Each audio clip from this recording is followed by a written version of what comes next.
안녕하세요. 일관된 해석 직관영어 상변 선생입니다. 오늘 여러분과 함께 2022학년도 수능영어에서 달라지는 거에 대한 이야기를 좀 해보려고 해요. 달라지는 게 없을 거라고 생각하는 학생들도 있겠지만 꽤 많이 달라집니다. 특히 영어 같은 경우는 다른 과목에 비해서 그 변화의 그 폭이라는 게 크게 느껴질 것 같아요. 2022학년도 수능영어의 핵심이 뭐냐? 일단 2022년도의 수능의 핵심을 파악하기 위해선 예전에 어땠는지를 살펴볼 필요가 있습니다. 그래서 예전의 핵심이 뭐였냐면 이전의 수능에서는 70%였어요. 70%가 뭐예요? 연계율입니다. EBS가 연계되는 비율이 70%였다고요. 정확히 설명하면 직접 연계되는 게 7문항이 있었고요. 즉 이건 지문이 그대로 똑같이 나온다는 얘기입니다. 영어의 지문이. 그 다음에 간접 연계되는 게 26개가 있었어요. 근데 이 26개 중에서 15개가 듣기였습니다. 듣기는 17문제 중에서 15개가 간접 연계였어요. 어디서 들은 것 같은데? 어디 이런 거 들은 적 있는 것 같아라는 그런 느낌만을 줍니다. 아시겠어요? 똑같진 않고 그런 문제가 26개가 나온 거예요. 독해에서의 간접 연계는 비연계라고 봐도 무방할 정도로 거의 관련이 없다고 생각하시면 돼요. 그러니까 이거는 귀에 걸면 귀걸이, 코에 걸면 코걸이인 게 간접 연계입니다. 아시겠어요? 그게 70%를 구성하고 있었는데 이게 50%가 됐다는 얘기입니다. 근데 이 50%라고 하는 것이 직접 연계가 없어요. 간접 연계 50%예요. 그러면 이게 22문제에서 23문제가 만약에 이거 50% 넘긴다면 23문제, 50%안 된다면 22문제입니다. 그럼 23문제 넉넉 잡아도 23문제인데 23문제가 간접 연계된다는 얘기입니다. 근데 듣기는 15문제가 그대로 유지가 될 가능성이 높아요. 왜냐하면 걔는 항상 간접 연계 그 비율, 연계 비율을 뻥튀기 하기 위한 게 듣기였거든. 그럼 15문제가 만약에 여기서 연계가 된다고 하면 독해 파트에서 간접 연계는 7, 8문제예요. 아시겠어요? 그럼 7, 8문제만 소재라는 것이 중요한 것이 되는 걸 거다라는 얘기입니다.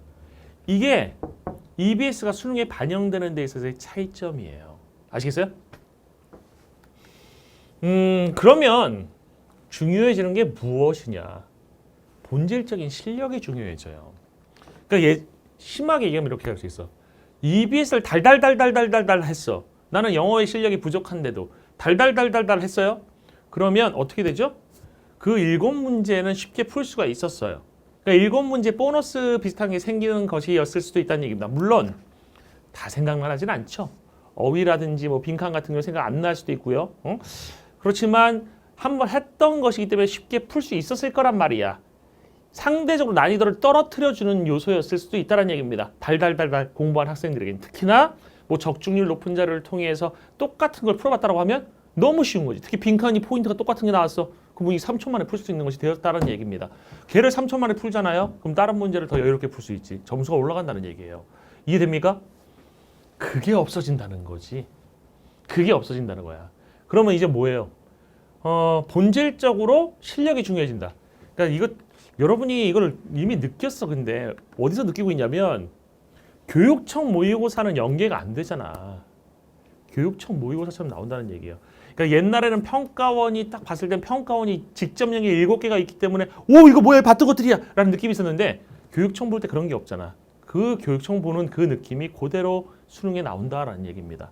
그래서 실력이 중요해진다. 그럼 실력이란 건 뭘까요? 영어는 실력이 단순해요. 국어랑 다른 영어의 특징이 뭡니까? 우리나라 말이 아닌 그 지문이 들어있다는 얘기 아닙니까? 만약에 그 지문이 한글로 아주 잘 바뀌어 있는 그런 지문으로 문제를 푼다고 생각해 보세요. 즉 국어 지문으로 바뀌어 있어. 문제도 국어야. 선지도 국어야. 그러면 중3 중에도 만점 나오는 애들 생길 거야. 무슨 말인지 이해되십니까? 국어 비문학 독해 어려운 거에 비해서 영어는 그것보다 훨씬 쉽거든. 국어에서 5등급이 나와도 영어는 1등급이 나올 수 있어. 무슨 말인지 이해됩니까? 뭐만 잘 되면, 해석만 잘 되면. 그래서 제일 중요해지는 것이 해석이 될 거란 말이에요. 이해됩니까? 정확한 해석. 그럼 정확한 해석을 하기 위해서 필요한 게 무엇이냐? 2개예요. 구문과 어휘입니다. 구문이라는 것을 잘 모르는 학생들이 있어요. 맨날 구문하지만 구문이 뭐냐 그러면 구문이 뭔지 몰라요. 구문은 구문이에요. 그죠? 모를 때 설명하는 방식이죠. 구문이 뭐야? 구문은 구문이에요. 그죠? 구문이 뭐예요? 신텍스가 뭡니까? 통사론이라고 하기도 합니다. 구문은 단순히 얘기하면 문장 문법이에요. 문장이 구성되는 원리를 배우는 거란 얘기입니다. 그럼 문장의 구성 원리를 왜 알아야 됩니까? 단어들이 막 쓰이는 게 아니거든. 어떤 규칙을 가지고 뭉쳐가지고 점점 덩어리가 커지면서 의미를 만들게 되거든. 그 의미의 덩어리를 볼 수 있게 되면 정확한 해석이 되는 거야. 그 덩어리를 볼 수 있게 해주는 게 구문이에요. 그러니까 선생님의 TS1 강의 같은 것들이 진짜 본질적인 구문입니다. 이렇게 어려운 문장들 몇 개 나열해놓고 해석 연습하는 게 구문이 아니에요. 본질적인 구문은 규칙 자체를 배워야 돼요. 아시겠어요? 그래서 구문 규칙을 배우고 거기에 어휘가 플러스가 되면, 근데 어휘라는 것도 여러분이 지금까지 그 단편적으로 다 공부해온 방식으로 가면 안 돼. 여러분 단어장 가지고 계속해서 어휘를 암기해 왔거든. 그러니까 단어장에서 보면 well이라는 단어가 뭐라고 나옵니까? 그냥 잘이라고 아마 나올 거야. 근데 he is very well 이런 문장에서 만나잖아요. 그럼 여기서 well이라고 하는 거는 잘이란 뜻이 아닌데 학생들은 이걸 잘이라는 말을 넣어서 자꾸만 해석을 하려고 그래. 왜? 자기가 아는 뜻이 그거니까. 그래서 그는 매우 잘이 이다는 이상한데? 그럼 매우 잘 한다가 아닐까? 이런 식으로다가 해석을 만들어가 버려요. 이게 창작 과정이란 말이야. 해석이 창작 과정이 되면 그거는 정답에서 멀어지는 거야. 해석은 창작이 되면 안 돼. 해석은 있는 그대로 해석해야 돼. 그는 이다가 맞아요. 그러면 well이 뭐예요? 잘 봐봐. 이 well이 들어가는 자리에 선생님을 딱 봤을 때 생각나는 이미지, 선생님의 이미지를 딱 보고, 이미지를 딱 보고 생각나는 단어 한번 얘기해 보세요. H로 시작되는 거. 핸섬? 네. 핸섬이 들어간다고 생각해 보자고. 미안하다 얘들아. 핸섬이란 단어는 품사가 뭐가 됩니까? 형용사잖아. 그럼 이 well의 품사도 뭐예요? 형용사예요. 이게 형용사라는 걸 알 수 있게 해주는 게 바로 구문이에요. 알겠어요? 구문적인 그 문법 그 내용입니다. 형용사 할 때 well의 뜻은 뭐예요? 그러면 건강하다는 뜻이거든. 그는 매우 건강하다는 뜻이야. get well이라는 수거 있잖아. get이라는 건 움직인다는 뜻이거든. get happy 그러면 행복하지 않은 상태에서 행복한 상태로 움직여. 그럼 get well은 뭐가 돼? 건강하지 않은 상태에서 건강한 상태로 움직여. 이 뜻이 되는 거거든. 그럼 건강해지다. 그럼 아팠었구나. 회복하다. 라는 해석이 나오는 거야. 알겠어요? 정확한 지식은 이렇게 응용이 되고 이해가 되게 만들어주거든. 어휘라는 거 여러분이 단어장을 가지고 외워왔기 때문에 단편적인 지식을 갖고 있어. 부모님들은 그렇게 안 배우셨어. 부모님 때는 단어장이 없었다? 물어봐. 부모님들은 단어장 없었어. 그럼 부모님이 어떻게 하셨냐면 문장을 보다가 단어가 나오잖아? 단어가 나오면 모르는 단어 나오면 어떻게 해? 이거를 사전을 펼쳐서 봐야 돼. 그럼 사전을 딱 펼치면 사전은 품사가 예를 들어서 well 같은 건 품사가 4개 이상이에요. 그럼 4개의 품사가 정리되고 그때마다 뜻이 달라. 같은 품사에도 뜻이 다른 게 나올 수 있어.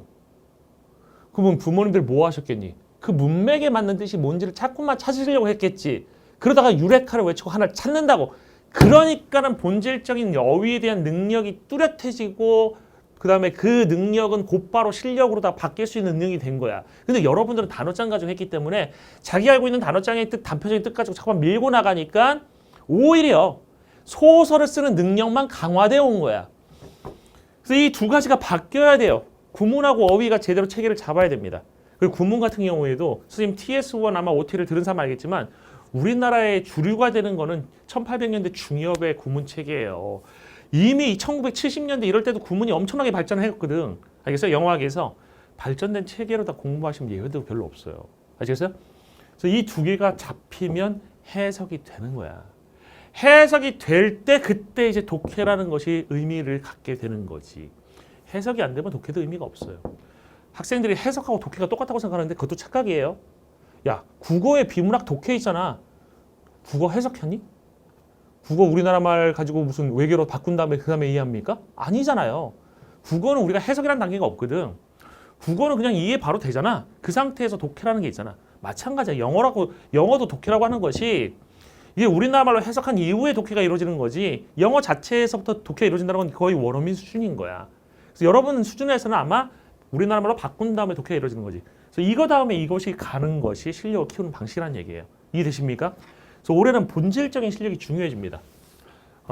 선생님이 고대를 나왔지만 고대가 제일 짜증났던 게 뭐냐면 아니 고대가 연세를 이끌고 가야지. 그치? 연세를 이끌고 가야지 맞지. 고대에 자존심이 있지. 영어에서 연세대학교는 1등급, 2등급 사이 급간이 되게 컸어요. 예전부터 절대평가 되면 시작 그 단계부터. 근데 서울대가 이제 급간을 되게 좁혀놓으니까 고대 그거 따라갔다고. 알겠어요? 서울대나 고대나 이제 올해 2022학년도부터는 어떻게 합니까? 급간을 넓히고 있어. 연대 따라간단 말이야. 쪽팔리죠. 아무튼 간에 따라가건 말건 중요한 건 뭐예요? 그건 쪽팔린 건 내 개인적인 거고. 이 급간이 넓어진다는 것은 1등급, 2등급, 3등급이 갈 수 있는 대학이 달라진다는 얘기예요. 영어에 의해서. 영어의 중요성이 수능에서 높아진다는 얘기입니다. 아시겠어요?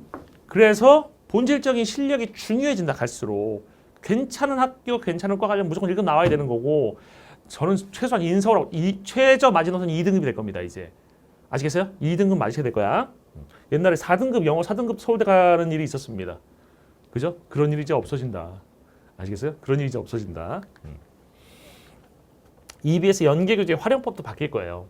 그러니까 EBS 연계교재 같은 경우에는 옛날에 수능 직접 연계가 나오니까 진짜 지문들 달달달 분석하고 막 변형 문제집 사가지고 풀고 반복 엄청나게 해야 되는 그런 상황이었지만 이제는 수능에선 직접 연계되지 않기 때문에 선생님이 아까 얘기한 방식으로 아까 얘기한 게 아니구나. 다른 선생님의 그 커리큘럼 가이드에서 선생님이 설명한 것처럼 그냥 소재가 중요한 것들, 중심 내용이 중요한 것들 한 20개, 20개 한 60개 정도만 뽑아가지고 그거 배우면 EBS는 그걸로 끝일 거야. 수능 대비는. 아시겠어요?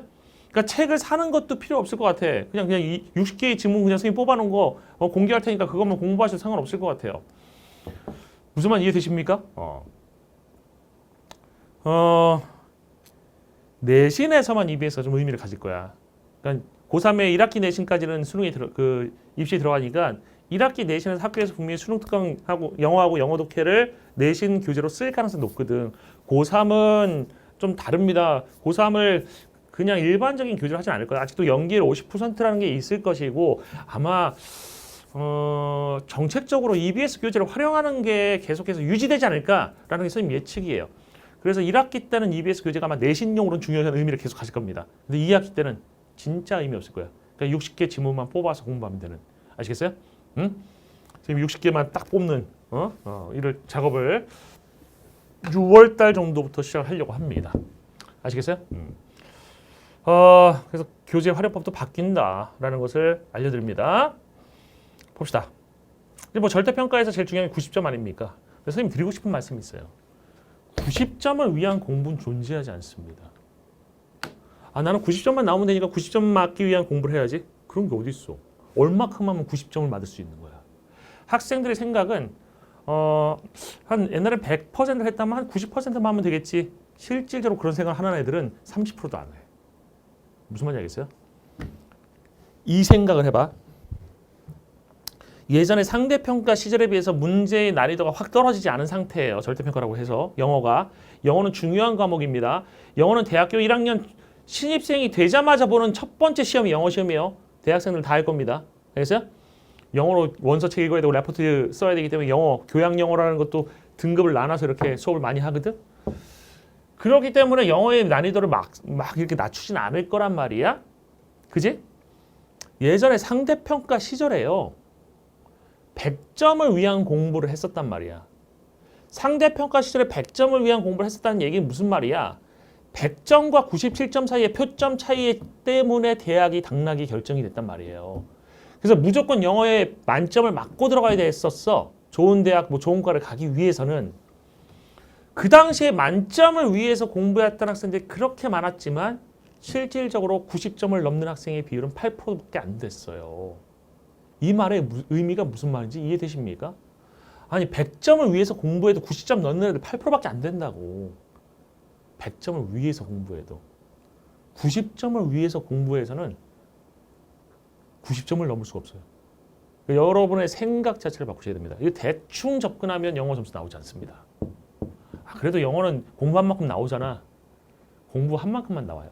아시겠어요? 공부한 만큼. 100점을 위해서 공부해도 90점 맞기 쉽지 않다고. 90점을 위한 공부를 한다는 마음 자세는 위험한 겁니다. 그렇게 접근하시면 안 됩니다. 철저하게 준비하셔야 돼요. 아시겠죠? 겨울방학부터 철저히 준비를 시작하셔야 되고 구문 같은 경우는 겨울방학 지나면 기회가 나중에는 오더라도 이게 제대로 실력 쌓기 힘들어. 그러니까 6월달, 9월달에 이제 평가원 모의고사 보고 충격받아서 그때부터 나는 진짜 구문이 필요한 것 같다. 늦어. 구문은 무조건 겨울방학 내로 끝내세요. 그 유명한 그 수능 관련 컨텐츠 유튜버가 있거든요. 되게 신뢰할 수 있습니다. 학생들 실력을 진짜 본질적으로 높여주는 그 컨텐츠 제작자예요. 수능 미슐랭이라는 분이 있거든. 근데 그분이 구문을 보통 2학년 때 끝나라는 얘기도 많이 해. 2학년 때. 구문의 최저 마지노선은 겨울방학이에요. 그러니까 겨울방학까지 구문을 끝내시는 것이 필요합니다. 수능 미슐랭님이 적극 추천해준 구문이 TS1이에요. 아시겠어요? TS1을 가지고 열심히 구문 공부하시고 그다음에 어휘도 좀 중심 내용을 파악해가지고 자꾸만 응용하는 연습하시고 사전도 보는 연습하시고 그래서 이 두 가지가 골고루 성장했을 때 여러분들은 정확한 해석을 통해서 점수가 저절로 올라가는 것을 목격하게 될 겁니다. 완벽하게 준비하세요. 100점을 위해서 준비할 때만 90점 넘는 것이 가능해질 겁니다. 아시겠죠? 네, 이것으로 선생님 오늘 TCC 내용을 마치도록 하겠습니다. 여러분들의 걱정돼가지고 이 콘텐츠를 준비했습니다. 여러분에게 많은 도움이 되었기를 바랍니다. 수고하셨습니다.